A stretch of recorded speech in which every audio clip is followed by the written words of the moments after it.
এরপরে প্রশ্ন হলো, স্বপ্নে যদি স্বামী স্ত্রী ঝগড়া করতে দেখে তাহলে কি হবে? স্বামী স্ত্রী স্বপ্নে যদি ঝগড়া করার কথা দেখে তাহলে কি হবে?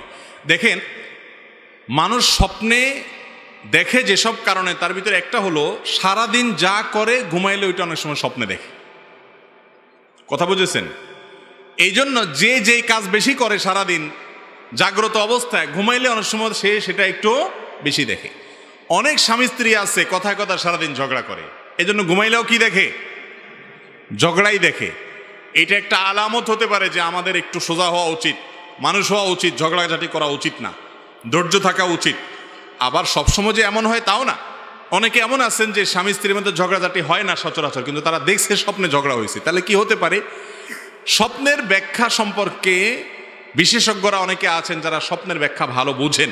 আমি স্বপ্নের ব্যাখ্যা বিশেষজ্ঞ না, তবে সাধারণত যেই স্বপ্ন দেখার পর আপনার কাছে পরিষ্কার মনে হয় যে হ্যাঁ আমি দেখেছি, যেটা দেখেছি এটা সত্য দেখেছি, মনে আছে কি দেখেছি, পুরা ঝাপসা ঝাপসা না, পরিষ্কার, এবং স্বপ্ন দেখার পর আপনার কাছে মনে হচ্ছে এটা মিনিংফুল স্বপ্ন, এটার একটা কোনো একটা ইঙ্গিত মনে হয় আমাকে করছে, এই স্বপ্ন ইঙ্গিতবাহী, তাহলে সেই স্বপ্নকে সত্য স্বপ্ন আপনি ধরতে পারেন।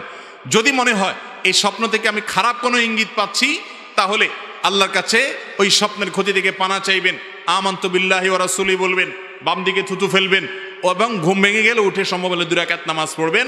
ইনশাআল্লাহ আল্লাহ তাআলা স্বপ্নের ক্ষতি থেকে বাঁচাবেন। এবং স্বপ্নের ঝগড়াঝাটি দেখছেন, এরপর থেকে একটু অ্যালার্ট হয়ে যান। 5 নম্বর বিপদ সংকেত নিজের বাড়িতে দিয়া এরপর থেকে সোজা হয়ে থাকবেন যে খবরদার ঝগড়া যাতে কোনোভাবে হতে না পারে। কথা কি বুঝাতে পারছি? অনেক কিছু আল্লাহ রাব্বুল আলামিন স্বপ্নে দেখান মানুষকে, ভবিষ্যতে কি ঘটতে পারে সে সম্পর্কে ইঙ্গিত দিয়ে অনেক সময় সতর্ক করেন আল্লাহ তাআলা। বিশেষ সতর্ক থাকবেন, এর জন্য যে বিশেষ কিছু করতে হবে এমন কোনো কথা নাই, সতর্ক থাকবেন শুধুমাত্র। এরপরে প্রশ্ন হলো, স্বামী মারা যাওয়ার সাথে সাথে কি স্ত্রীর নাকের দুল, কানের দুল, হাতের বালা এগুলো খুলে ফেলতে হবে? নবী করিম সাল্লাল্লাহু আলাইহি ওয়াসাল্লাম ইবনে হাদিস থেকে আমরা জানতে পারি, কোরআনে কারীমের আয়াত থেকে আমরা জানতে পারি, একজন স্ত্রী তার স্বামীর মৃত্যুর পর 4 মাস 10 দিন পর্যন্ত তিনি ইদ্যত পালন করবেন, শোক পালন করবেন। কয়দিন? 4 মাস 10 দিন। এই সময়টাতে তিনি প্রথমত বিবাহ শাদী করবেন না, কারোর সাথে বিবাহ শাদীতে বসবেন না। আর যদি তার গর্ভে কোনো সন্তান থাকে তাহলে সেক্ষেত্রে সন্তান প্রসব হওয়া পর্যন্ত এই বিধান চলবে, 4 মাস 10 দিন না। আর এই ইদ্যত পালন সময়ে 4 মাস 10 দিন অথবা গর্ভ খালাস হওয়া পর্যন্ত, এই সময়টাতে ইদ্যতকালীন সময়ে তার যে অন্যান্য বিধান আছে সেগুলো প্রযোজ্য। বিশেষ করে 4 মাস 10 দিন ইদ্যত পালনকালীন সময়ে যেই ঘরে থাকা অবস্থায় স্বামী মৃত্যুবরণ করেছেন, ওই ঘরে, ওই বাড়ির আঙ্গিনার বাইরে প্রয়োজন ছাড়া যাবেন না। সাজগোজ অতিরিক্ত করবেন না, সাধারণভাবে যে পোশাক আশাক পরেন সেগুলো পরবেন, কোনো অসুবিধা নেই। অনেকে মনে করে সাদা পোশাক পরে থাকতে হবে, না, এমন কোনো কথা নেই। সাধারণ পোশাক আশাক তিনি যেগুলো বাসা বাড়িতে পরেন ওগুলো পরে থাকবেন। আর স্বর্ণ গহনা, আলাদা করে কোনো স্বর্ণ গহনা পরে সাজগোজ করবেন না, কারণ হাদিসে নবী করিম সাল্লাল্লাহু আলাইহি সাল্লাম স্বামীর মৃত্যুর পর স্ত্রীর জন্য যে কাজগুলো করতে নিষেধ করেছেন তার ভিতরে হলি এবং এই অলংকার ইত্যাদি এগুলো সে ব্যবহার করবে না। অনেক ওলামা ইকরাম অবশ্য বলেছেন নাকে যেগুলো আগে থেকে আছে, ছোটোখাটো শরীরে যেগুলো আগে থেকে আছে সেগুলো থাকতে পারে, নতুন করে কোনো গহনা ইত্যাদি পরবে না। কিন্তু অন্যান্য ওলামা ইকরাম হাদিসে সাধারণভাবে অলংকার না পরার ব্যাপারে নবী করিম সাল্লাল্লাহু আলাইহি ওয়াসাল্লাম যে নির্দেশ করেছেন সেই কারণে বলেছেন যে অলংকার, হাতের বালাটাল এগুলো খুলে রাখবে এবং শোক পালন শেষ হলে তারপর তিনি পরবেন। এরপরে প্রশ্ন হলো, কথায় কথা দুষ্টমি করে স্ত্রী যদি স্বামীকে ভাই ডাকে, স্বামী যদি স্ত্রীকে বোন ডাকে, ভাই বোন ডাকাটা শরীয়তের দৃষ্টিতে জায়েজ নাকি না জায়েজ? আমাদের সমাজে মহব্বতের চোটে আমরা যে আরো কত কিছু করি, অনেকে এই কাম করে যে স্বামী তার স্ত্রীকে কি বলে? বোন ডাকে, আবার স্ত্রী তার স্বামীকে ভাই ডাকে।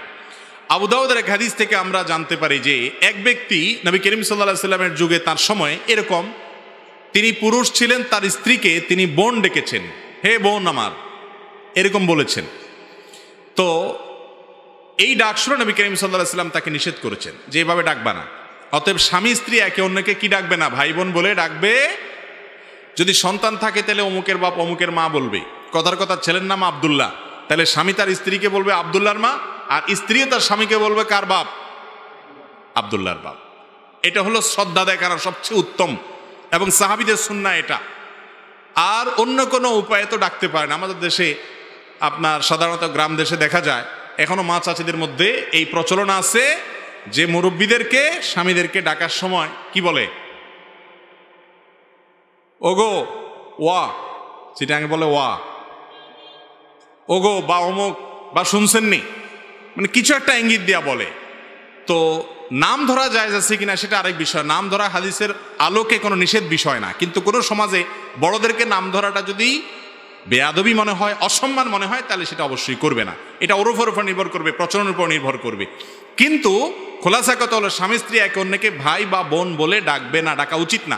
কিন্তু যদি ডাকে এর কারণে যে আবার বিবাহ ভেঙে যাবে ব্যাপারটা সেরকমও না, এরকম করা উচিত না, করলে বিবাহ ভাঙবে না। এরপরে প্রশ্ন হলো, যে কোনো অনুষ্ঠানে বিয়ে, বার্থডে, মিলাদ ইত্যাদিতে বাড়ির গেটের সামনে চেয়ার টেবিল বসিয়ে অতিথি থেকে টাকা বা উপহার নেওয়া সম্পর্কে শরীয়তের বিধান কি? এ সম্পর্কে আমরা বিভিন্ন সময় বলেছি ভাই। দাওয়াত দিয়া মানুষকে, বিয়ের দাওয়াত দিলেন, আকিকার দাওয়াত দিলেন, খাতনা হলো বাচ্চার সেটার অনুষ্ঠান করে দাওয়াত দিলেন, বা আরও যত দাওয়াত আছে, এসব দাওয়াত টাওয়াত দিয়ে এরপরে গেইটে চেয়ার টেবিল দিয়ে খাতা কলম নিয়ে একজন লোক বসাই দিলেন যে দাওয়াত খাইতে আসছেন, কি আনছেন আগে দিয়ে যান। এটাকে আমি সবসময় বলি, এটা হলো ভদ্র বেশে ডাকাতি। চুরি না, চুরি কিন্তু না, এটাকে চুরি বলা না। চুরিটা হয় গোপনে, চুরিটা হয় কি গোপনে। আপনি চেয়ার টেবিল বসিয়ে খাওয়ার দাওয়াত দিছেন, আপনি তো বলেন নাই যে এটা রেস্টুরেন্ট, রেস্টুরেন্ট টাকার বিনিময়ে রেস্ট, এটা তো বলেন নাই। আপনি বলছেন যে অলিমা, হ্যাঁ অলিমা, বৌবা, তমুক তমুক নাম দিয়া দাওয়াত দিচ্ছেন, আসেন সপরিবারে, আপনি আমন্ত্রিত। দাওয়াত দিয়া ডেকে এনে ডাকাতি, এ তো ডাকাতরাও এরকম করে না। কি বলেন, ডাকাতরা এরকম করে? খাওয়ার দাওয়াত দিয়ে এনে এরপরে টেবিল চেয়ার নিয়ে বলছেন কি আছেন বাইর করেন, এ তো ডাকাতের আচরণ। আরে ভাই, হোটেলও তো এর চাইতে ভালো। হোটেলে তো বেশিরভাগ হোটেলে খাওয়ার পরে বলে বিল কত হয়েছে, এত হয়েছে। আর এখানে খাওয়ার আগে আগে বিল দেন, পরে খাওয়া দাওয়া। 500 টাকা করে ফ্যামিলির 4 জন আসছেন, 2000 টাকা খাইলেন, আর দিতে হলো 5000 টাকা। এটা ডাকাতি না? খুব খারাপ এবং ঘৃণ্য একটা জিনিস। আমাদের সমাজের খুব বাজে একটা কালচার, এটা খুব বাজে কালচার। ভাই, আপনার সামর্থ্য নাই, আপনি দাওয়াত খাওয়ায়েন না। আপনাকে কে বলছে 500 মানুষ দাওয়াত খাওয়াইতে? আসলে তো দাওয়াত না, এটা হলো বিজনেস। অনেক লোকের এটা কি বিজনেস।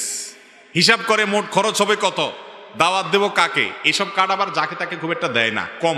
বেশিরভাগ বাইসে বাইসে পয়সালা দেখে দেখে দেয়, ঠিক না? যে 1000 খাইয়া 5000 দিয়ে যাবে, খুবই নোংরা একটা জিনিস। বিশেষ করে যুবকদেরকে আমি সব সময় বলি, আপনাদের যাদের এখনো বিয়ে হয় নাই, জীবনের তরে পান করবেন যে আমার বিয়েতে এই সমস্ত ডাকাতি মার্কা কাজ, এই সমস্ত অভদ্রচিত কাজ আমার বিয়েতে আমি হতে দেব না। কেউ যদি হাদিয়া দিতে চায় আপনাকে, তাহলে তার জন্য চেয়ার টেবিল বসাইতে হবে নাকি? ভাতিজা বিয়ে করছো, আমি তোমার চাচা আসছি, বড় ভাই আসছি, এটা নাও, খরচ করিও, আপনাকে দিতে পারে না সে?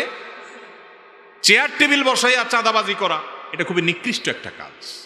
কিন্তু আমাদের দেশে এটা মানুষ করে, বুঝেও না যে নিকৃষ্ট কাজ, ঠিক না ভাই? ঠিক। অতএব যুবকরা প্রতিজ্ঞা করবেন তো ইনশাআল্লাহ যে এই সমস্ত হবে না। যতটুকু তৌফিক করলে ততটুকু খাওয়াবেন। আপনি অনেক বেশি খাওয়াইলেন, তার চাইতে 3 গুণ নিয়ে নিলেন। গরিব মানুষ অনেকে এই সমস্ত দাওয়াতের কার্ড পাইলে, মধ্যবিত্তের মানুষ যারা, তারা অনেক কষ্ট পায়। যাহারে কার্ড পাওয়া তো না, এটা হলো ডাকাতের নোটিশ পাওয়া। ডাকাতের নোটিশ বুঝেন? আগের যুগে না, একসময় আমরা ছোটবেলায় শুনতাম ডাকাতরা চিঠি দিত, ছিল নি আপনাদের এলাকায়?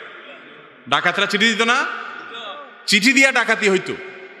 এখন ওই ভার্সনটা আর একটু ভদ্রভাবে হয়তো চালু হয়েছে আমাদের সমাজে, যে বিয়ে উপলক্ষে অমুকের বৌভা, তমুকের অলিমা, আপনার সপরিবারে দাওয়াত, তার মানে আপনি আসেন, খবর আছে, কি আছে নিয়ে আসেন, গেইটে নেওয়া হবে। তাহলে এটা তো বিয়ের কার্ড না, এটা তো নোটিশ দিয়ে ডাকাতি করা। যুবকরা বাদ দিবেন তো ইনশাআল্লাহ? ঠিক তো চিল্লায়া বলতেছেন, বিয়ের সময় কি করবেন সেটা তো আল্লাহ ভালো জানে। অতএব ঠিকঠাক বলে লাভ নাই, সমাজ পরিবর্তন করতে হবে। করবো তো ইনশাআল্লাহ?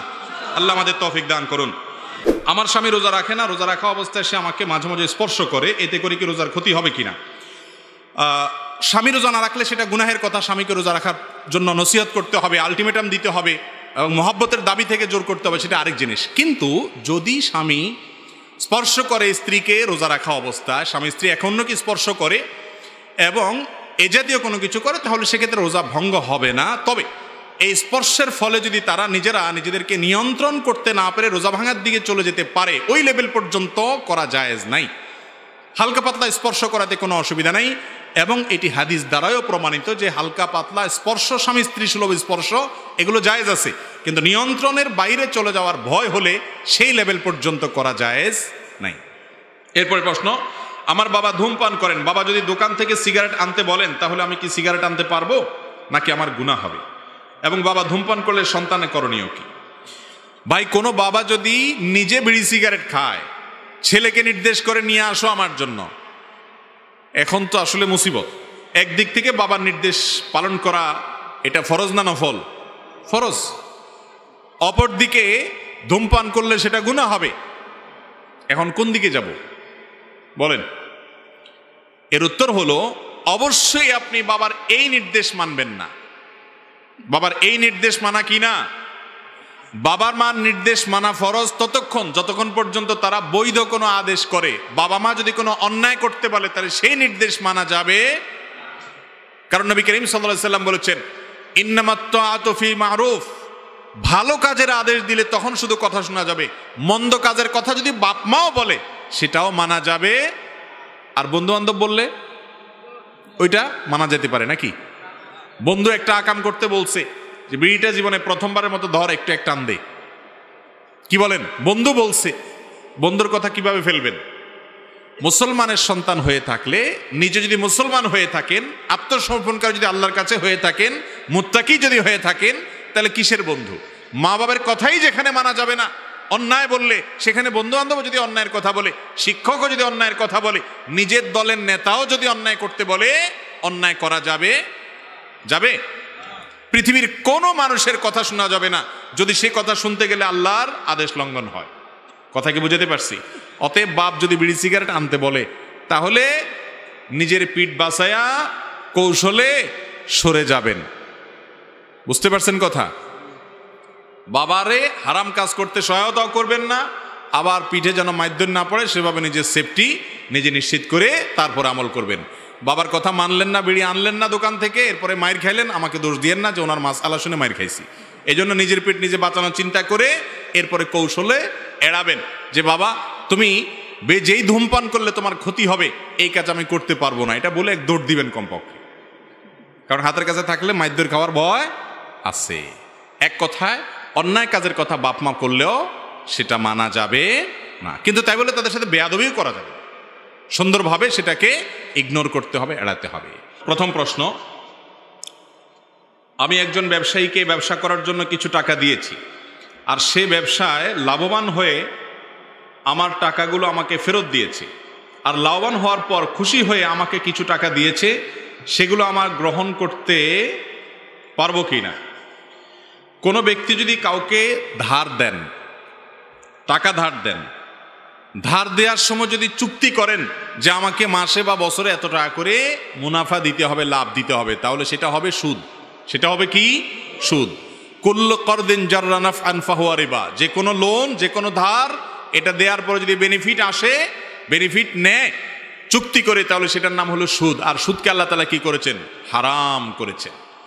আল্লাহর জমিনে যত হারাম আছে, এই হারামের মধ্যে সবচেয়ে বড় হারাম হলো, উপার্জনের হারামের মধ্যে সবচেয়ে বড় হারাম হলো সুদ। কিন্তু কেউ যদি আপনাকে ধার দেয়, আপনাকে ধার দিয়েছে, আপনি তার টাকাটা যখন পরিশোধ করতেছেন, করার সময় আপনি নিজে থেকে কিছু বাড়ায় দিলেন। 10,000 টাকা ধার দিয়েছে, আপনি দেওয়ার সময় 10,000 টাকার সাথে আর 500 টাকা দিয়ে দিলেন। সে কোনো চুক্তি করে নাই, তার আশাও হয়তো নাই, আপনিও দিবেন এমন কোনো কথা নাই, কিন্তু আপনাকে আল্লাহ তাআলা বিপদ থেকে মুক্ত করেছেন, কাজ সেরে গেছে, আপনি খুশি হয়ে যদি তাকে 500 টাকা বাড়ায় দেন, চুক্তি হয় নাই, সেও আশা করে নাই, হয়তো আপনিও কোনো কিছু বলেন নাই, আপনার নিজের থেকে যদি বাড়ায় দেন, সেটা সুদ হবে না, এটা নেওয়া জায়েজ হবে। কথা কি বুঝাতে পারছি?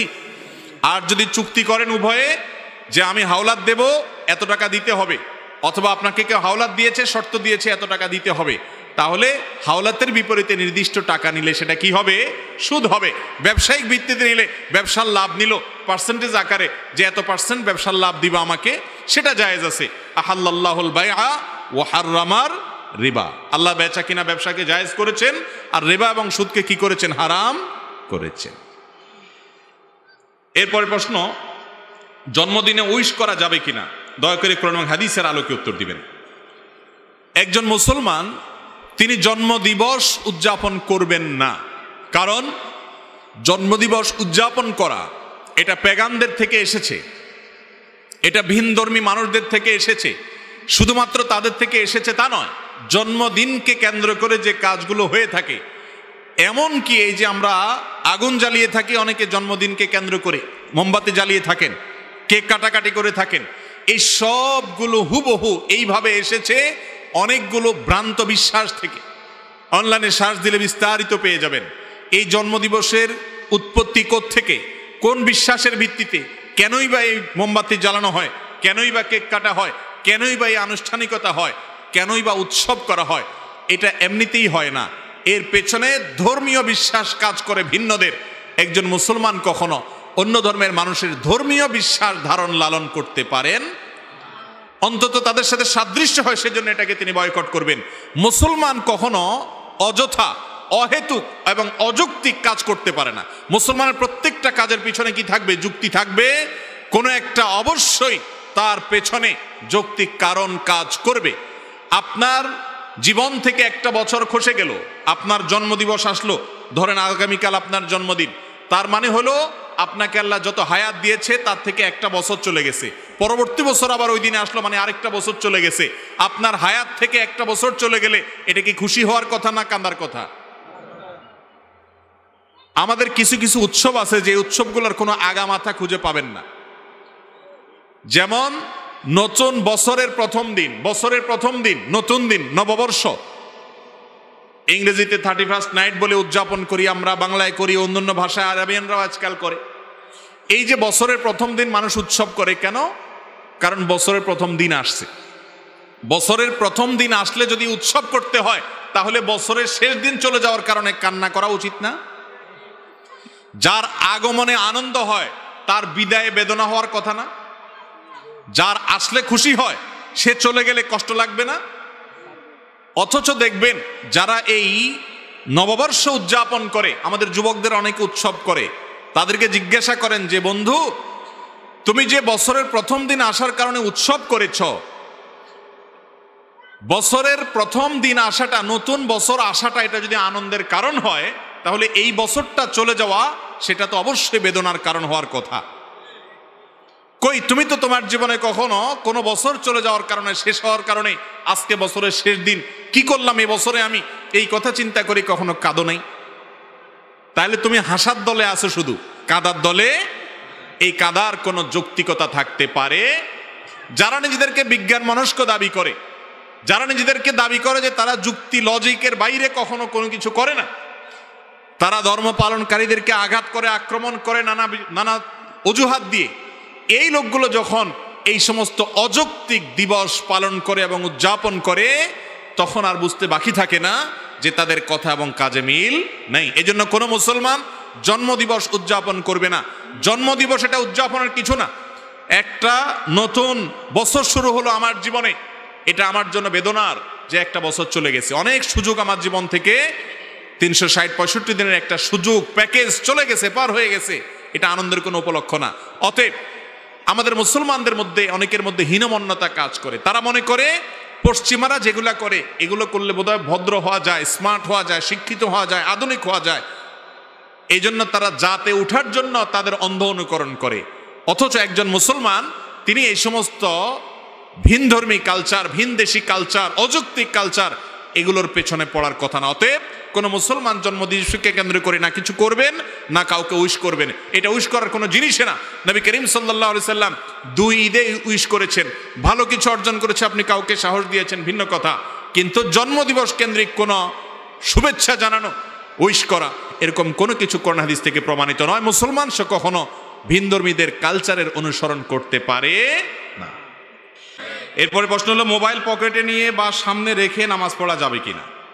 মোবাইল অনেকে সামনে রেখে, জায়নামাজের সামনে রেখে নামাজ পড়েন, আবার অনেকে পকেটে রেখে নামাজ পড়েন। এ দুইটাই মৌলিকভাবে জায়েজ আছে, তবে শর্ত হলো যাতে মোবাইল আপনার নামাজে ডিস্টার্ব না করে। মোবাইল যদি এভাবে খুলে রেখে দেন আর কল আসে, তাহলে তো আপনি দেখবেন কে কল করছে, আপনার নামাজের মধ্যে মনোযোগ নষ্ট হবে কি হবে না? এই জন্য মোবাইল সাইলেন্ট করে বন্ধ করে এরপরে আপনি নিচে রাখেন বা পকেটে রাখতে পারেন, অথবা নিচে রাখলে উপর করে রাখবেন যাতে করে আপনার নামাজে ডিস্টার্ব না হয়। এরোপ্লেন মুড করে বা বন্ধ করে তারপর পকেটে রাখেন। এক কথায় সামনে রাখেন আর পকেটে রাখেন, নামাজের জন্য মনোযোগ নষ্ট না হয়। মোবাইল খোলা রেখে সামনে রাখছেন, বাজছে কল, এবার তো টিপ দিয়ে বন্ধও করতে পারেন না, আবার নামাজেও মনোযোগ ধরে রাখতে পারেন না, নামাজটা নষ্ট হবে কি হবে না? অতএব মোবাইল যাতে নামাজ নষ্টের কারণ না হয় সেই জন্য আপনাকে ব্যবস্থা গ্রহণ করতে হবে। সামনে রাখবেন না পকেটে রাখবেন সেটা আপনার ব্যাপার। নামাজে মনোযোগ যাতে নষ্ট না হয় সেদিকে খেয়াল করবেন। সামনে রাখলে অবশ্যই উপর করে রাখবেন, আর বন্ধ করে রাখলে তো কোনো কথাই নেই। এরপরে প্রশ্ন হলো, যেসব লাশ কবরে দাফন করা হয় না, যেমন পানিতে ডুবে মারা যায়, যার লাশের কোনো খবর থাকে না ইত্যাদি, তাদের কবরে আযাব হবে কিনা? খুব গুরুত্বপূর্ণ প্রশ্ন। কবরের আযাব এটা কি সত্য না অসত্য? আযাবুল কবর হাক্কুন, কুরআন এবং হাদিস থেকে সুস্পষ্টভাবে প্রমাণিত। আহলুস সুন্নাহ ওয়াল জামাআতের আকীদা বিশ্বাস হলো মানুষের মৃত্যুর পর কবরে তার সওয়াল জবাব হবে, প্রশ্ন উত্তর হবে। এই প্রশ্নোত্তর যেটা মুনকার নাকির ফেরেশতা করবেন প্রত্যেকটা মানুষকে, সবাইকে এই প্রশ্নোত্তরের মুখোমুখি করবেন, এটা হবে। এখন কথা হলো, কবরে যে ব্যক্তি শায়িত হয়েছে, স্বাভাবিক মৃত্যু হয়েছে, দাফন হয়েছে লাশ, তারটা তো বুঝে আসলো। পানিতে ডুবে মারা গেছে, তার তো কবরে যাওয়ারই সুযোগ হয় নাই, বাঘে খেয়ে ফেলেছে, বাঘের পেটে চলে গেছে, তার শরীরের সাথে মিশে গেছে, এই ব্যক্তির কিভাবে প্রশ্ন উত্তর হবে? এর উত্তর হলো, আল্লাহ রাব্বুল আলামিন প্রত্যেকটা মানুষের শরীরের ধ্বংসাবশেষ যেটা যেখানে যে অবস্থা আছে ওই অবস্থায় প্রশ্ন উত্তরের মুখোমুখি করবেন। ধরুন একজনকে বাঘে খেয়ে ফেলেছে, কুমিরে খেয়ে ফেলেছে, আগুনে পুড়ে ভস্ম হয়ে গেছেন, ছাই হয়ে গেছেন। ছাই হয়ে গেলেও তার শরীরের ওই ধ্বংসাবশেষ, ছাই থাকুক আর মাটি থাকুক, কিছু একটা আছে, যেটা আছে ওইটার মধ্যে আল্লাহ তাআলা অলৌকিকভাবে তার মধ্যে রূহ দিয়ে তাকে প্রশ্নোত্তরের মুখোমুখি করবেন। সেটা আমরা দেখবো না, বুঝবো না, উপলব্ধিও করবে না, কিন্তু প্রশ্নোত্তর হবে। এই জন্য কোরআনে কারিমে আল্লাহ রাব্বুল আলামিন এটাকে বলেছেন বারজাখ, ওয়া মিন ওয়ারাইহিম বারজাখুন ইলা ইয়াউমি ইউবআসুন। মৃত্যুর পরে কিয়ামত কায়েম হওয়ার আগে যে জগৎটা আছে এই জগৎটাকে বলা হয়েছে বারজাখ, মানে আড়াল। সেই জগৎটা হলো আড়াল আখিরাতের জন্য, ওই জগৎটা পার হয়ে মানুষ আখিরাতে যাবে। সেই বারজাখের জগৎটাতে কেউ কবরে থাকতে পারে, কেউ বাঘের পেটে থাকতে পারে, কেউ কুমিরের পেটে থাকতে পারে, কেউ ছাই হয়ে থাকতে পারে, কেউ পানিতে পচে গলে পানির সাথে মিশে যেতে পারে। যে যেখানে তার ধ্বংসাবশেষ থাকুক না কেন, সেটাই হলো তার জন্য বারজাখী জীবন। কিভাবে প্রশ্নোত্তর সেশন করবেন? আল্লাহ রাব্বুল আলামিন যিনি শূন্য থেকে, নাপাক পানি থেকে মানুষকে সৃষ্টি করেছেন, তার জন্য অসম্ভব বলতে কিছুই নাই। এরপরে প্রশ্ন হলো, আপনি এক জায়গায় বলেছেন কাউকে দাঁড়িয়ে সম্মান প্রদর্শন করা যাবে না, অথচ এক মাহফিলে আপনি একজন বড় আলেম আসার পর দাঁড়িয়ে সম্মান করেছেন, এ বিষয়ে কি বলবেন? মাশাআল্লাহ, খুব সুন্দর এবং একেবারে যথোপযুক্ত প্রশ্ন। ভাইরা আমার, নবী করিম সাল্লাল্লাহু আলাইহি ওয়াসাল্লাম বিভিন্ন হাদিস থেকে সুস্পষ্টভাবে প্রমাণিত হয়, তিনি নিষেধ করেছেন যে কাউকে স্রেফ সম্মান দেখানোর জন্য দাঁড়িয়ে যাবে না। এটা অমুসলিমরা করে, তোমরা সেটা করবে না। সাহাবীদের মধ্যেই একজন সিনিয়র সাহাবী, তিনি শারীরিকভাবে কিছুটা অসুস্থ, তিনি আসার পর নবী করিম সাল্লাল্লাহু আলাইহি ওয়াসাল্লাম আবার নির্দেশ করেছেন, তোমরা দাঁড়িয়ে যাও এই সাহাবীর জন্য। দাঁড়িয়ে যাওয়া মানে সম্মান না, সম্মান দেখানোর জন্য না, দাঁড়িয়ে যাওয়া বলতে দাঁড়িয়ে গিয়ে তাকে হেল্প করো, ধরে বসাও। এই জন্য নবী করিম সাল্লাল্লাহু আলাইহি ওয়াসাল্লাম তার জন্য দাঁড়াতে বলেছেন। অতএব সম্মান প্রদর্শন করতে হবে, এ ব্যাপারে কোনো সন্দেহ নেই। বড় মুরব্বী, আলেম ওলামা, এমনকি সমবয়স্ক, সবার প্রতি সম্মান দেখাতে হবে কি হবে না? কাউকে অপমান করা যাবে না, সম্মান করা আবশ্যক, ইমানের দাবি, আখলাকের দাবি। কিন্তু সম্মান দেখাতে গিয়ে দাঁড়ানো না, এই পদ্ধতি ইসলামের না, এই পদ্ধতি অমুসলিমদের। নবী করিম সাল্লাল্লাহু আলাইহি ওয়াসাল্লাম নিষেধ করেছেন। আমার যে ঘটনার কথা বলা হচ্ছে, অনেকে দেখেছি এটা নিয়ে ভিডিও বানিয়েছেন এবং এটা নিয়ে অনেকে ট্রলবাজি করছেন। বাস্তবতা হলো যে আলেমের কথা বলা হচ্ছে, উনি এসেছেন, উনি আসার পর আমি আলোচনা ছেড়ে দিয়ে উঠে গিয়ে ওনাকে বসার জন্য অফার করেছি। তো উনি বলেছেন, ওই আওয়াজগুলো এখনো রেকর্ড আছে, উনি বলেছেন যে না, আমি আপনার ওয়াজ শোনার জন্য আসছি, আপনি বরং ওয়াজ করেন, আমি বসবো। তো উনি বসে গেলেন, তখন আমি আবার এসে বসে গেলাম। তাহলে দাঁড়ানোটা হলো ওনাকে চেয়ার ছেড়ে দিয়ে ওয়াজের অফার করার জন্য, ওইটা নিছক গতানুগতিক সম্মান দেখানোর জন্য না। কিন্তু আমরা কারোর সমালোচনা করতে হলে তার সত্যতা যাচাই বাছাই করার দরকার মনে করি না, কিছু একটা পাইলেই সেটা নিয়ে কি করি, সমালোচনা করি। আল্লাহ তাআলা আমাদেরকে হেদায়েত দান করুন। আর দ্বিতীয় কথা হলো যে আমার কথা এবং কাজে যদি কখনো মিল না থাকে তাহলে সেটা আমার ত্রুটি মানুষ হিসাবে যদি থাকে, কখনো এরকম হয়, যদি কমন কথা ভবিষ্যৎ অগ্রিম বলে রাখলাম, যদি সত্য কথা কোরআন হাদিস থেকে শুনেন জানেন তাহলে সেটার উপর আমল করবেন। যদি সে আমলটা যিনি বলেছেন তার মধ্যে নাও থাকে তারপরও সেটা আমল করবেন কি করবেন না। কথা যদি সত্য হয়, সঠিক হয়, তাহলে আমার কাজ কি করা, আমল করা। আল্লাহ আমাকে আমাদের তৌফিক দান করুন। এরপরে প্রশ্ন হলো, আলসেমি ভাতা নামে একটা ভাতা এখন চলমান রয়েছে, প্রায় 100 থেকে 200 লোক সারাদিন কাজ করেন। প্রতিটি ওয়ার্ডে এনজিও সংস্থা প্রতিদিন কাজের মজুরি নির্ধারণ করে দিয়েছে জনপ্রতি 400 টাকা করে। দিন শেষে মজুররা মজুরি পায় 300 টাকা করে, কারণ দিন শেষে 400 টাকা মজুরি থেকে 100 টাকা জনপ্রতিদিন হাতে তুলে দিতে হয়, যা মাস শেষে 3 লক্ষ থেকে 6 লক্ষ টাকা হয়ে থাকে। অসহায় লোকেরা সারাদিন কাজ করে 100 টাকা। বুঝতে পেরেছি, প্রশ্ন পরিষ্কার। দেখুন, আমাদের সমাজে এই ধরনের কাজ শহরে গ্রামে সব জায়গায় কম বেশি হয়ে থাকে। যিনি কাজ ধরেন তিনি অনেক সময় দেখা যায় শ্রমিকদের কাছ থেকে কমিশন নিয়ে থাকেন। এই কমিশন নেওয়া, এটা যদি শুধুমাত্র তিনি কাজ ধরে দিয়ে কমিশন নেন এবং কাজ ধরার তার দায়িত্বে থাকে, যেমন কথার কথা অনেক লোকের হাউস ড্রাইভার আছে বা কোম্পানির কর্মচারী আছেন, ওই কোম্পানির কর্মচারীর কাজই হলো মানুষকে, তার কাজের অংশ হলো অন্য মানুষকে কাজের জন্য নিয়ে আসা, নিয়োগ দেওয়া। সে সেখান থেকে আবার যদি তাদের কাছ থেকে মাসোহারা খায় বা তাদের কাছ থেকে কোনো সুবিধা গ্রহণ করে, এর নাম হলো ঘুষ। এর নাম হলো কি? আর এই ঘুষ খাওয়া এটা পরিষ্কারভাবে হারাম। পরিষ্কারভাবে কি? এই ঘুষের ব্যাপারে নবী করিম সাল্লাল্লাহু আলাইহি সাল্লাম অভিসম্পাত নাজিল করেছেন। ভাইরে, অন্যায়ভাবে যে টাকা খাবেন, মানুষের হক মেরে খাবেন, গরিব মানুষ কষ্ট করেছে সেখান থেকে 100 করে আপনি কমিশন খাইলেন, অথচ এটা আপনার দায়িত্ব, ডিউটি পালন করেছেন। আপনি ডিউটি পালন করে যে কমিশন খেলেন, আপনি যে হারাম খেলেন, এই হারামটা নিয়েও যেতে পারবেন না, এমনকি খেয়েও যেতে পারবেন না। খেয়ে যেতে পারবে? আমরা যত উপার্জন করি সব নিজে ভোগ করতে পারি? হাতে বুতে ভোগ করবে, হাতে বুতে, আপনি নিজে ভোগও করতে পারবেন না। অতএব এটা কোনো বুদ্ধিমান সুবিবেচক মানুষের কাজ হতে পারে না যে অন্যের জন্য, ছেলে মেয়ের পরিবারের জন্য আমি নিজে হারাম খাবো, হতে পারে না। আল্লাহ আমাদেরকে বুঝ হয় যেন সে তৌফিক দান করুন। বর্তমানে টেকনাফ উপজেলার প্রতিটি মাহফিলের যারা কাজ করেন তাদের অনেকে ইয়াবা ব্যবসার সাথে জড়িত। অনেকে এই টাকা মাহফিলে দিয়ে থাকেন, এটা জায়েজ হবে কিনা? ভাই, নবী করিম সাল্লাল্লাহু আলাইহি সাল্লাম বলেছেন, ইন্নাল্লাহা তাইয়্যিব ওয়া লা ইয়াকবালু ইল্লা তাইয়্যিবা। আল্লাহ তাআলা পবিত্র, অপবিত্র হারাম কোনো কিছু দান করলে আল্লাহ সেটা কবুল করবেন। শুধুমাত্র ইয়াবা ব্যবসা না, হয়তো আপনাদের দিকে ইয়াবার কারবার বেশি হয় সেজন্য আপনারা এই প্রশ্ন করেছেন, কিন্তু অন্য অন্য এলাকাতে, এক এক এলাকাতে হয়তো এক এক হারামের প্রাধান্য বা বিস্তার রয়েছে। যেই কোনো হারাম উপার্জনের টাকা মাহফিলে দান করলে সওয়াব হবে না, বরং হারাম উপার্জন করার যে গুনাহ আছে সে গুনাহ চুল পরিমাণ কমবে না মাহফিলে দেওয়ার কারণে। আমাদের অনেকে আছেন হারাম টাকা পয়সা উপার্জন করার পর মসজিদ, মাদ্রাসা, ওয়াজ মাহফিল, হুজুরদেরকে কিছু দান টান করে তারা মনে করেন কিছু দান টান করলে হুজুররা যে দোয়া দায়ী করবে, এতে আমার কালোগুলা সব সাদা হয়ে যাবে। দুনিয়াতে কালো টাকা সাদা করার সিস্টেম আছে, আল্লাহ তাআলার কাছে কালো টাকা সাদা করার সিস্টেম। হারাম উপার্জন করার পর সেটা ফেরত দিতে হবে অথবা দান করে দিতে হবে যদি মালিককে খুঁজে না পাওয়া যায়। কোনো অবস্থাতে সেটাকে মসজিদ, মাদ্রাসার, ওয়াজ মাহফিলে দান করে হালাল করার সুযোগ, এবং ওয়াজ মাহফিল কর্তৃপক্ষের দায়িত্ব, মসজিদ মাদ্রাসার কর্তৃপক্ষের দায়িত্ব। আমরা হুজুররাও আজকাল, আল্লাহ মাফ করুক, টাকা পাইলে আর হালাল হারাম বাজ বিচার করি না। শুধুমাত্র মানুষের দোষ দিয়ে লাভ নাই, কিছু দোষ আমাদেরও আছে।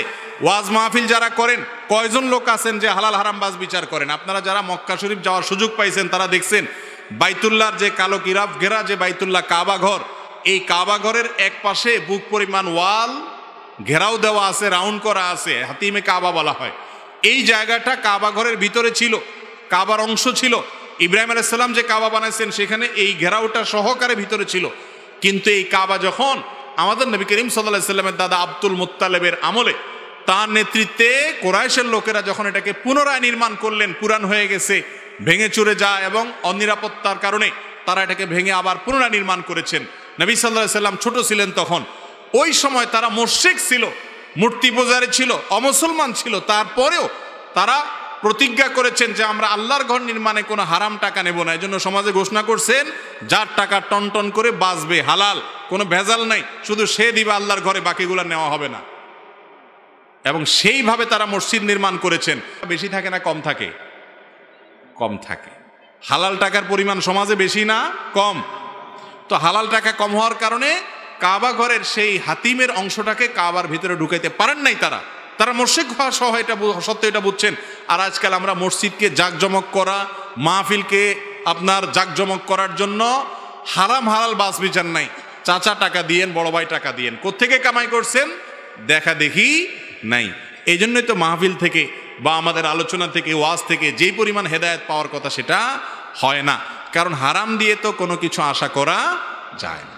বিধায় আয়োজকরা এক্ষেত্রে সৎ হওয়ার চেষ্টা করতে হবে। আর যারা দান করবেন, আল্লাহ মাফ করুক, কারণ হালাল হারাম দুই রকমের দান আছে, তিনি আল্লাহর জন্য দান করবেন কোনটা? হালালটা। আর হারামটা তো মালিকরে ফেরত দিতে হবে, না হলে কোনো রক্ষা নাই। সব অপরাধের মাফ আছে, মানুষের হক যদি মেরে খান এটার কিন্তু মাফ নাই, যতক্ষণ পর্যন্ত ওই টাকা ওই মালিকের কাছে, গরিবের কাছে ফেরত না দিবেন। আর যদি বলেন যে কোথায় খুঁজে পাবো, চলে গেছে, তাহলে ওই পরিমাণ টাকা আল্লাহর রাস্তায় দান করে দিতে হবে। খুবই ভয়াবহ একটা বিষয়। আপনি সব ভোগ করবেন আর ইস্তেগফার কান্নাকাটি করবেন, সারা জীবন আকাম কুকাম করে, বৃদ্ধ বয়সে লম্বা টুপি দিয়া, লম্বা দাড়ি লাগায়া, জুব্বা লাগায়া, হজ উমরা করে, দোয়াদাই করে একেবারে হাজী সাহেব, গাজী সাহেব, মুফতি সাহেব, আলেম সাহেব, হুজুর সাহেব সাইজা গেলেন। আল্লাহর কাছে মাপ পাবেন, দুনিয়ার মানুষের চোখে ধুলি দিবেন, সাইজা গেছেন হুজুর, অথচ আপনি কি করে আসছেন, কত মানুষের রক্ত চুষে আসছেন, আপনারটা আপনি জানেন। বিশ্বাস করেন আল্লাহর কাছে এটা মাপ পাওয়ার আশা খুব ক্ষীণ। হ্যাঁ, আপনি যদি চেষ্টা করেন যে আল্লাহ আমি ভুল করেছি, তখন বুঝি নাই, এখন বুঝ আসছে, চেষ্টা করছি মুক্ত হওয়ার জন্য, ইনশাআল্লাহ আশা করা যায় আপনার চেষ্টার কারণে আল্লাহ তাআলা আপনাকে কি করবেন? মাফ করবেন। আল্লাহ আমাদের সবাইকে বোঝার তৌফিক দান করুন। এই বান্দার হকের বিষয়টা আমরা যারা ওয়াজ শুনতেছি, আমাদের মধ্যে বেশিরভাগ মানুষই বান্দার হকটা নষ্ট করি। কিভাবে নষ্ট করি? আপনারা হয়তো মনে করেন কই আমি তো কোনো চুরিদারির সুযোগই পাই না, চাকরি নেই, চুরিদারি করবো কোত্থেকে? দেখেন ভাই, অনেকে আছেন বাপের সম্পদে বোনের হক মারেন, আছে না নাই? মাশাআল্লাহ নামাজ কালাম পড়েন, দাড়ি টাড়ি আছে, সব ঠিক আছে, টুপিটা পাওয়া পড়েন, কিন্তু আপনার বাবা মারা গেছেন, আপনার মা মারা গেছেন, তার যে সম্পদ জমি জমা, সেখানে আপনার বোনের হক আছে না নাই? কয়জন মায়ের পুত হাত দেখায় বলতে পারবেন যে আমার বাপ মারা যাওয়ার পরে বোনের হক সব দিয়ে দিয়েছি, অথবা আমার বাপ কখনো মারা গেলে আল্লাহ আমাকে বাঁচায় রাখলে আমি আমার বাপের সম্পদে বোনের পাওনা পাই পাই করে বুঝাই দিব? আছেন এরকম মায়ের পুত? খুব কবি এখন নীরব হয়ে গেছে। আমরা মনে করি যে সমাজে আমরা দুধের দোয়া, প্রত্যেকটা মানুষ আমরা, এই জন্যই তো নিজেকে সংশোধন করতে হয় মুত্তাকি হইতে হলে। আল্লাহ আমাদেরকে সবাইকে হারাম খাওয়া থেকে বেঁচে থাকার তৌফিক দান করুন। নিয়মিত ফজর নামাজ কাজা হলে তার কি করা উচিত? নিয়মিত ফজর নামাজ কাজা হলে তাকে হাত পা বেঁধে ভালো করে মারা উচিত। কারণ নিয়মিত, এর মানে আরেকজনের যায় মারবেন না। এই ফতোয়া শুনে আবার যায়, আমি এটা কথার কথা বললাম আর কি, মানে এমন অপরাধ করেছে যে অপরাধের কারণে সে নিজের ব্যাপারে নিজের শাস্তি দেওয়া উচিত। হাসার কথা বলিনি আসলে। আপনার ফজর নামাজ একদিন মিস হতে পারে, কিন্তু নিয়মিত ফজর নামাজ মিস হওয়ার মানে হলো আপনি ফজর নামাজের গুরুত্ব বুঝেন না, আপনি অলস। ঠিক না বে ঠিক? একজন ইমানদার কখনো অলস হতে, ফজর নামাজ না পড়লে সে কখনো ইমানদার হওয়ার সুযোগই নেই। এটা মুনাফিকের লক্ষণ। ফজর নামাজ যার পড়া কঠিন হয়, তার লক্ষণটা কিসের? মুনাফিকের। আল্লাহ তাআলা আমাদেরকে হেফাজত করুন।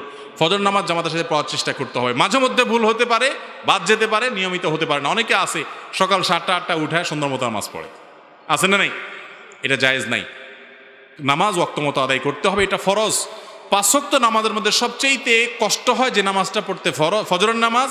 আর এই নামাজটার ফজিলত কোন কোন ওলামাদের মতে আসরেরটার পরে, আর কোন কোন ওলামাদের মতে 5 ওয়াক্তের মধ্যে সবচেয়ে শ্রেষ্ঠ হলো ফজরের নামাজ। আল্লাহ তাআলা আমাদেরকে নামাজটা পড়ার তৌফিক দান করুন। বক্তাকে দেখতে চাওয়ার উদ্দেশ্যে মাহফিলে গেলে সওয়াব হবে কিনা? আজকাল অনেকে মাহফিলে আসেন বক্তা দেখার জন্য, তাই না? তামাশা দেখার জন্য, যে হুজুর কেমন, টিভিতে দেখি, ডাইরেক্ট দেখলে কেমন হয়, হুজুর কেমন, যে হুজুরের কোনো ওই আকর্ষণ আছে, ওই আকর্ষণ। আজকাল তো বক্তা এরকম আছে যে আধা হাতি বক্তা আছে, আধা হাতি, আধা হাত, 1 হাত, 1.5 হাত, আধা হাত তো না, 1.5 হাতের বক্তা আছে। হ্যাঁ, পুরুষ থেকে নারী, নারী থেকে পুরুষ হয়ে গেছে এই বক্তা। এরকম অনেক আকর্ষণ দিয়া আপনার অনেক মাহফিল আয়োজন করে কি করে না? এগুলো খুব লজ্জাজনক অধ্যায় মুসলমানদের জন্য। এগুলোর জন্য আসবেন না, মাহফিলে আসবেন কিসের জন্য? আলোচনা শোনার জন্য। হ্যাঁ, ওলামা ইকরামের সোহবত এবং সান্নিধ্যে আসা ভালো, সে নিয়ে তো যদি আসেন তাহলে সওয়াব, যে আলেমের পাশে যাওয়া, তার কাছে বসা, তার সামনে বসা, তার আলোচনা শোনা এবং কাছাকাছি থাকা, এটাও ভালো কাজ। নেককারদের সাথে আল্লাহ থাকতে বলেছেন, ওই উদ্দেশ্যে আপনি যেতে পারেন। শুধু একটা চেহারা দেখলেন, কেমন একটা রং তামাশা দেখলেন, তো এটার জন্য কি হবে না? সওয়াব হবে না। কবরস্থানের পাশ দিয়ে যাওয়ার সময় উচ্চস্বরে সালাম দিতে হবে কিনা? কবরের পাশ দিয়ে যখন যাবেন আপনি, তখন সালাম দিবেন কবরবাসীকে, এবং সেই সালামটা কিছুটা উচ্চস্বরে হবে, একবারে চিৎকার করেও না, আবার মনে মনেও না। সালামুন আলাইকুম দারা কওম মুমিনিন ওয়া ইন্না ইনশাআল্লাহু বিকুম লাহিকুন নাসআলুল্লাহ লানা ওয়া লাকুমুল আফিয়া। এরকম বিভিন্ন দোয়া হাদিসে বর্ণিত আছে। কবরের পাশ দিয়ে যাওয়ার সময় কবরবাসীকে সালাম দিবেন। সালামকে আস্তে আস্তে দিতে হয় না, একটু জোরে। ঠিক এখানেও কি দিবেন? একটু জোরে দিবেন, অনেক জোরে না, মানে জাস্ট একজনকে সামনে পাইলে যেরকম সালাম দেন ওইরকম কণ্ঠে কবরবাসীকে যাওয়ার সময় সালাম দিবেন। এরপর প্রশ্ন হলো, ক্রিকেট খেলে টাকা উপার্জন করা জায়েজ হবে কিনা? কোনো প্রকার খেলাধুলা এগুলোকে পেশা হিসাবে নিয়ে উপার্জন করা জায়েজ নাই। কারণ হলো, ইমানদার প্রথমত খেলাধুলা এগুলো শারীরিক কসরতের অংশ হিসাবে করা জায়েজ আছে, যখন সেখানে হারাম যে বিষয়গুলো আছে খেলার সাথে, জুয়া টুয়া এই সমস্ত যদি না থাকে। আর যদি সেটাকে পেশা হিসাবে গ্রহণ করেন, তাহলে শরীয়ত যে সমস্ত পেশা, যে সমস্ত কাজের মাধ্যমে উপার্জনকে হালাল রেখেছেন, এটা সেরকম কোনো কাজ না। না এটা আর্থসামাজিক কোনো উন্নতির পথ খোলে, বরং আর অর্থের বিনিময়ে আপনি যখন এই খেলা খেলতে যাবেন, আরও বহু হারামের আশ্রয় আপনাকে নিতে হবে, সংস্রবে আপনাকে যেতে হবে। এই জন্য এটা কোনো বৈধ বা শরিয়া নির্দেশিত পেশা নয়। নিজের উপার্জিত টাকা দিয়ে পিতার নামে সম্পদ ক্রয় করলে সেই সম্পদের অংশীদার অন্যান্য ভাই বোন হবে কিনা? আপনার টাকা দিয়া জমি কিনছেন বাপের নামে, এখন ভাগ সব ভাই বোন চায়।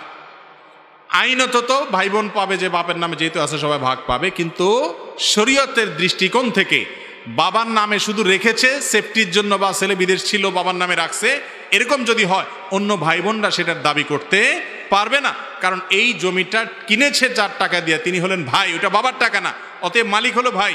তার টাকা দিয়ে কেনা জমির ভাগ সব ভাই বোন বসাতে পারবে না।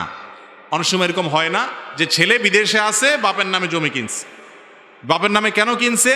বাপকে শ্রদ্ধা দেখায় কিনছে, মালিক বানানো উদ্দেশ্য না। আর যদি এই উদ্দেশ্যে কিনে যে বাবা এটা আপনাকে আমি দিয়ে দিলাম হাদিয়া, গিফট, এই জমিটা আপনাকে দিলাম আমি, তাহলে সেটা সব ভাই বোন সমানভাবে পাবে। আর যদি বাপের নামে কিনছি, মানে আপনার কাছে রাখলাম, এটা আপনার নামে রাখলাম শুধুমাত্র আমার জমি, তাহলে সেটা ভাই বোন দাবি করতে পারবে না। কোনো ছেলে বিদেশ গেছে, বাবার থেকে টাকা নিয়ে গেছে, তাহলে সেটা বাবাকে তিনি অবশ্যই ফেরত দিবেন, সেটা আরেক জিনিস। কিন্তু তার উপার্জন করা টাকা দিয়ে বাবার নামে মায়ের নামে জমি কিনলে সেটা অন্য সন্তানরা ভাগ বসাবেন না, জায়েজ নাই তাদের জন্য। এরপরে প্রশ্ন, পান সুপারি চুন বিক্রি করা জায়েজ আছে কিনা? পান সুপারি এবং চুন এগুলো বেচা জায়েজ আছে কিনা? মৌলিক একটা নীতিমালা শুনেন, যেই জিনিসটা ক্ষতিকর মানুষের জন্য বা যে জিনিসটা খাওয়া গুনাহের কথা, সেটার বেচাটাও কি গুনাহ। অতএব ওয়ালা তাআবুনু আলাল ইসমি ওয়াল উদওয়ান, সূরা মায়েদার আয়াত নম্বর 2 দিয়ে আল্লাহ বলেছেন, অন্যায় কাজে একে অন্যের সহযোগিতা করো না। বিড়ি, সিগারেট এগুলো খাওয়া কি জায়েজ না জায়েজ কাজ? কিন্তু আপনি যেটা বেচেন, তাহলে সেক্ষেত্রে আপনি বিড়ি খোররে বিড়ি খাওয়ার জন্য হেল্প করলেন, সিগারেট খোররে সিগারেট পান করতে কি করলেন? হেল্প করলেন, ধূমপান করতে হেল্প করলেন। তো হেল্প করার কারণে আপনার গুনাহ হবে, এগুলো করা যাবে না। বলে এগুলো না করলে দোকানদারে চলবে না, তো দোকানে হয়তো বেচা কিনা কম হবে, কিন্তু বিড়িখোর ধূমপানকারী মানুষের কাছে যদি আপনার কেনা বেচা নাও হয়, অন্য ভালো মানুষের কাছে কেনা বেচা হয়, উপার্জন কম হবে কিন্তু তাতে বরকত হবে ইনশাআল্লাহ। বরকত বুঝেন? একজনে লাখ টাকা কামাই করে, এরপরে 6 মাস পরে এক রোগে 10 লাখ টাকা খরচ হয়। আরেকজন বেচারা রিক্সাওয়ালা 10,000 টাকা কামাই করে, কিন্তু তার 10,000 টাকা কামাইয়ের পরে দেখা যায় 2 বছর পরে 1 লাখ টাকা জমে গেছে, খরচ যায় আরো টিকে গেছে। এর নাম বরকত। এটার নাম কি? বরকত। আল্লাহ তাআলা অল্পতে অনেক কল্যাণ দিবেন। অতএব হারামকে না করার মতো মানসিকতা থাকতে হবে। পান, মৌলিকভাবে পানের পাতা এটা নাকি উপকারী, আমি জানি না। যদি এটা ক্ষতিকর হয়ে থাকে এটা কেনা বেচা উচিত হবে না। মৌলিকভাবে পানের পাতা, পানের রস এটা যদি উপকারী হয় তাহলে কেনা বেচা জায়েজ হবে। আর সুপারি এটা তো খুবই ক্ষতিকর জিনিস, এটা তো খুবই ভয়াবহ জিনিস, এবং পত্রপত্রিকায় লেখাও হয়েছে যে এটা সাইলেন্ট কিলার, এটা বিষের মতো, আস্তে আস্তে মানুষকে ক্ষতি করে নানাভাবে। অতএব ক্ষতিকর জিনিসের বেচা উচিত না। এখন ক্ষতির মাত্রার উপর নির্ভর করবে এটা কি হারাম হবে না মাকরু হবে না কোন লেভেলের হবে না অনুত্তম হবে, কিন্তু এটা ক্ষতিকর, এটা সন্দেহাতীতভাবে প্রমাণিত। এরপর প্রশ্ন হলো কবর বা কবরস্থান সামনে করে মুনাজাত করা যাবে কিনা। মুনাজাত করবেন আল্লাহর দিকে ফিরে, কেবলার দিকে ফিরে। কোন দিকে ফিরে? কেবলার দিকে ফিরে। যে কোনো দিকে ফিরে মুনাজাত করতে পারেন, কিন্তু সাধারণত আপনি যদি কোনো দিকে ফিরতে চান তাহলে সেই দিকটা হবে কেবলার দিক, কারণ আল্লাহর কাছে আপনি মুনাজাত করবেন, দোয়া করবেন। কবরের দিকে ফিরে দোয়া করবেন না, কারণ কবরবাসীর কাছে আপনি কিছু চাইতেছেন না। কবরওয়ালার কিছু ক্ষমতা আছে দেওয়ার? আমাদের দেশে অনেক কবরে মানুষ যায়, অনেক মাজারে যায়, অনেক পিসা, অনেক বুজুর্গ মানুষের কবরে যায়, সেখানে গিয়ে দোয়া করে। আছে না নাই? নির্বাচনের আগে ভোট চাইতে যায়, সন্তান না হলে সন্তান চাইতে যায়, ব্যবসার উন্নতি না হলে ব্যবসার জন্য যায়। আছে না নাই? কবরে কোনো কিছু চাওয়া যাবে না, কারণ কবরওয়ালার কোনো ক্ষমতা। আমরা নামাজের মধ্যে বলি ইয়াকা না'বুদু ওয়া ইয়াকা, আল্লাহ তোমারই ইবাদত করি আর তোমার কাছেই সাহায্য। তাহলে কবরওয়ালার কাছে সাহায্য চাইলে আর ওই কথা তো ঠিক থাকলো না, এটা শিরক, ঈমান বিধ্বংসী বিষয়। যদি অনেকে কবরের দিকে ফিরে আল্লাহর কাছেই চায়, কবরওয়ালার কাছে চায় না, ওইরকম হলে সেটা শিরক হবে না, কিন্তু তারপরেও সাদৃশ্যটা তো মুশরিকরা যে যারা কবরের পূজা করে তাদের সাথে হয়ে যায়। এই জন্য কবরের দিকে নয়, বরং কার দিকে হবে? আল্লাহর কাছে দোয়া হবে। আর কবরস্থানে গিয়ে হাত তুলে দোয়া করতে হবে এমন কোনো কথা নাই। কবর জিয়ারতের জন্য সুন্নত হলো সালাম দিয়ে সেখান থেকে প্রস্থান করা, শিক্ষা গ্রহণ করে। নামাজের মধ্যে প্রথম রাকাতে সূরা নাস পড়ে ফেললে করণীয় কি? এই কাজ অনেকে করে ফেলেন। প্রথম রাকাতে কি করে ফেলেছেন? সূরা নাস পড়ে ফেলেছেন। এবার আর যাবে কোথায় বেচারা? পরে তো আর সূরা নাই, শেষ। তাহলে দ্বিতীয় রাকাতে কোনটা পড়বে বেচারা? বিপদে পড়লো কি পড়লো না? তো এই বিপদ থেকে উদ্ধার হওয়ার পথ হলো সূরা নাস পড়ে ফেলেছেন প্রথম রাকাতে, দ্বিতীয় রাকাতেও আবার সূরা নাস পড়ে নেবেন। দ্বিতীয় রাকাতে আবার কি করবেন? সূরা ফাতিহার পরে সূরা নাস পড়ে নেবেন, নামাজ হয়ে যাবে। এর জন্য কোনো সিজদা সাহু দিতে হবে না। সাধারণত কোরআন তেলাওয়াতের আদব হলো, নিয়ম হলো, আপনি ধারাবাহিকতা রক্ষা করে তেলাওয়াত করবেন, উল্টা তেলাওয়াত করবেন না। প্রথম রাকাতে সূরা নাস, পরের রাকাতে কুল হুয়াল্লাহ পড়লেন বা কুলাতুল ফালাক পড়বেন, এরকম উল্টা পড়বেন না। এটা হলো সুন্নতের খেলাফ। কিন্তু ভুলে হয়ে গেছে, আপনি খেয়াল করেন নাই, বেখেয়ালে হয়ে গেছে, তাতে গুনাহ হবে না, নামাজ হয়ে যাবে ইনশাআল্লাহ। এটা নিয়ে খুব বেশি পেরেশানির কোনো কারণ নাই যে হায়রে সূরা নাস পড়ে বা দাঁড়িয়েছি কোন দিক যাব, কোনো অসুবিধা নাই। আবার পরের রাকাতেও কি করতে পারেন? সূরা নাস ডাবল পড়তে পারেন, নামাজ হয়ে যাবে ইনশাআল্লাহ। এরপরে প্রশ্ন হলো, আমাদের সমাজে একটা প্রচলিত আছে, বাজার থেকে বড় মাছ আনলে ফাতিহা করায়, ছেলে যদি না বলে তখন বাবা মা রাগ করে, করণীয় কি? আবার মৃত ব্যক্তিকে স্বপ্নে দেখলেও ফাতিহা পড়ে অনেকে। দেখেন, বড় মাছ আনলে ফাতিহা করে, অর্থাৎ দোয়ার আয়োজন করে, এটা প্রথম শুনলাম, হয়তো এই এলাকাতে আছে।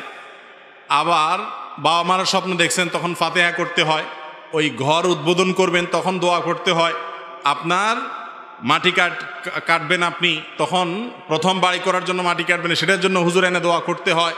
তারপরে এরকম পদে পদে হুজুর এনে দোয়া করতে হয়। এগুলো সবগুলো হুজুরদের লাভ। এগুলো লাভটা কাদের? আমাদের লাভ। আপনাদের খুব একটা লাভ এখানে নাই আসলে, কারণ নবী করিম সাল্লাল্লাহু আলাইহি ওয়াসাল্লাম আমাদেরকে এরকম কোনো শিক্ষা দেন নাই যে পদে পদে পদে পদে দোয়ার জন্য কি লাগবে? হুজুর লাগবে। দোয়াটা প্রত্যেকে যার যারটা শেষে করতে পারে।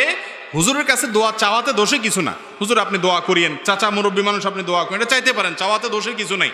কিন্তু হুজুর যদি সিস্টেম করে যে পদে পদে আমাকে দিতে হবে, তাইলে ওই যে থানার পুলিশের মতো অনেকটা হয়ে যায় আর কি, ঠিক না?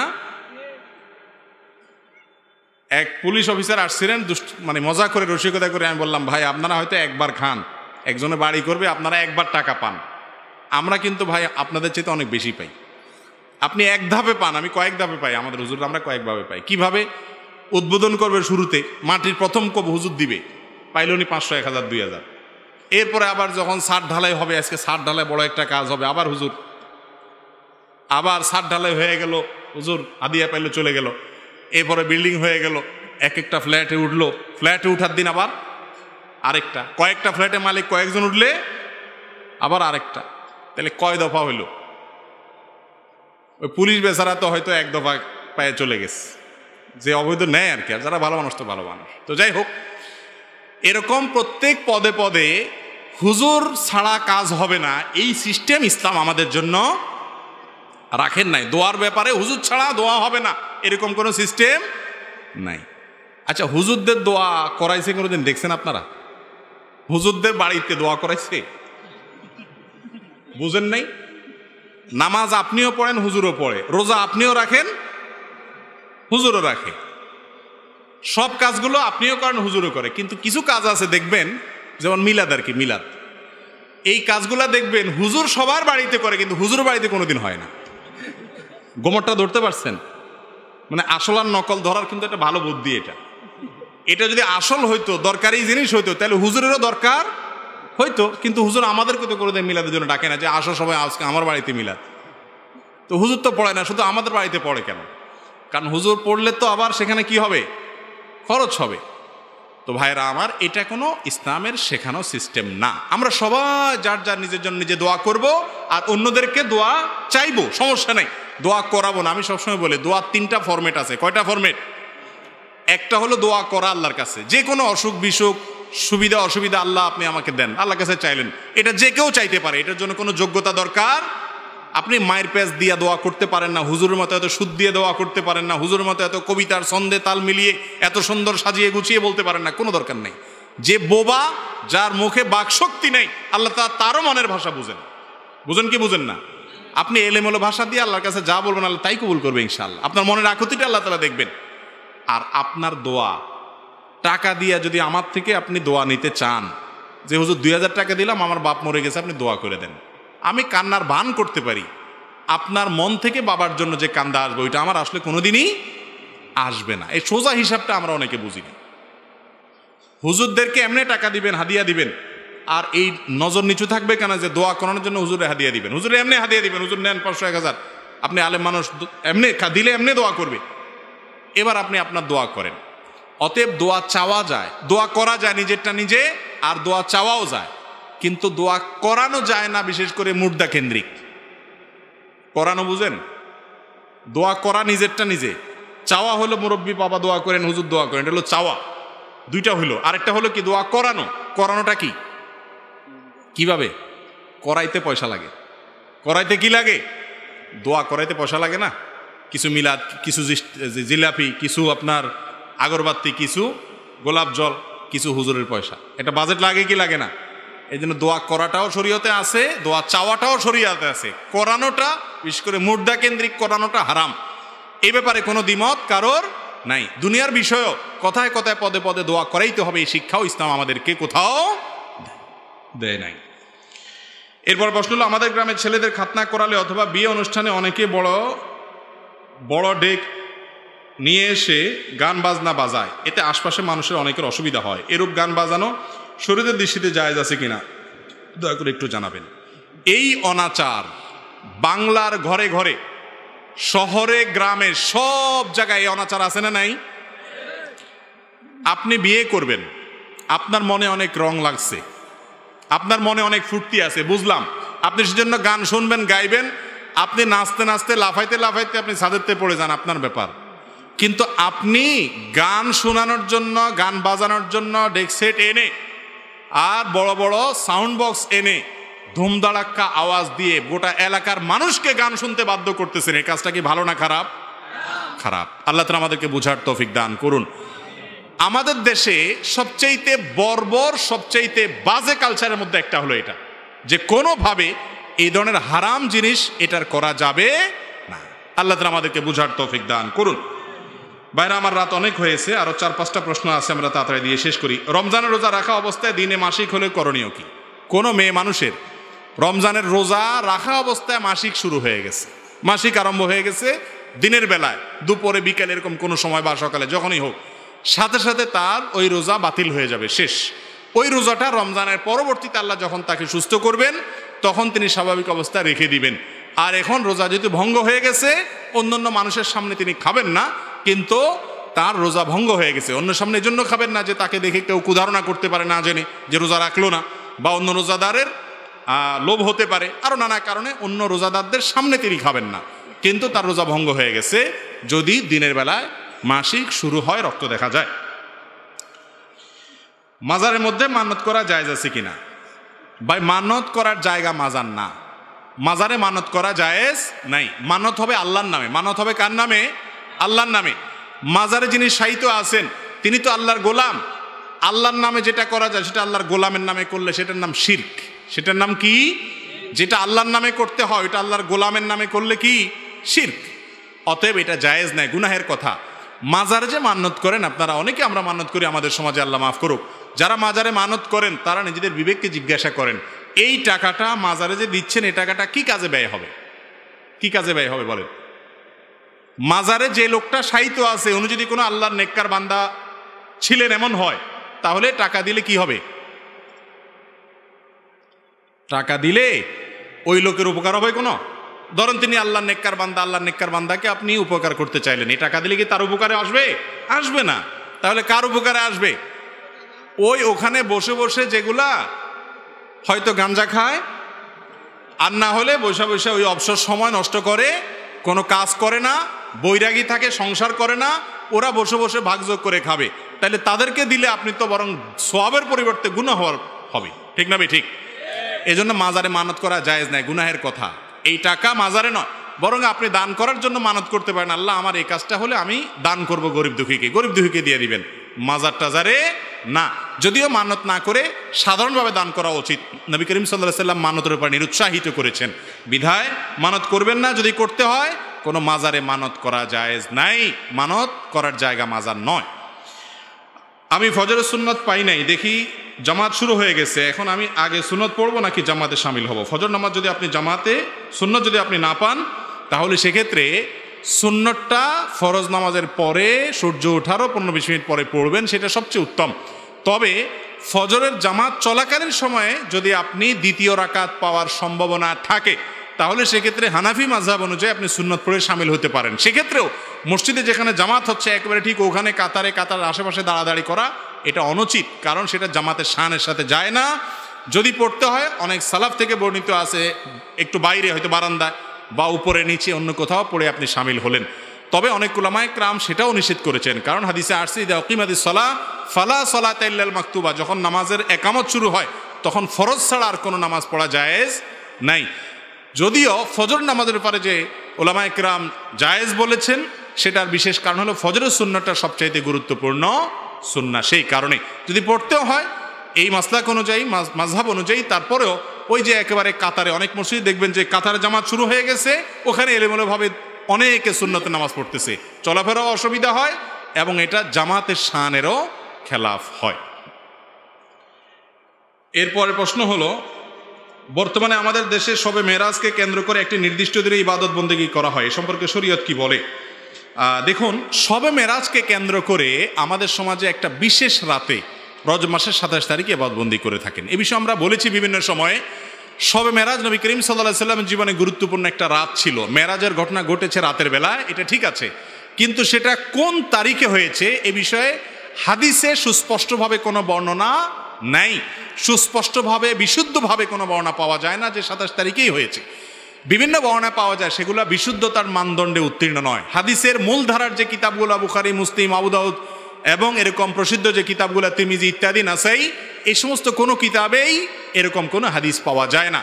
মুহাদ্দিস মুহাক্কিকদের অনেকে, কেউ 27 রজবের কথা বলেছেন, কেউ রমজান মাসের কথা বলেছেন, কেউ রবিউল আউয়ালের কথা বলেছেন, কেউ জিলকদ মাসে বলেছেন। বিধায় এইটা কোন রাতে হয়েছে সেটাই হাদিস থেকে চূড়ান্তভাবে স্বীকৃত এবং প্রমাণিত নয়, বরং মতপার্থক্যপূর্ণ।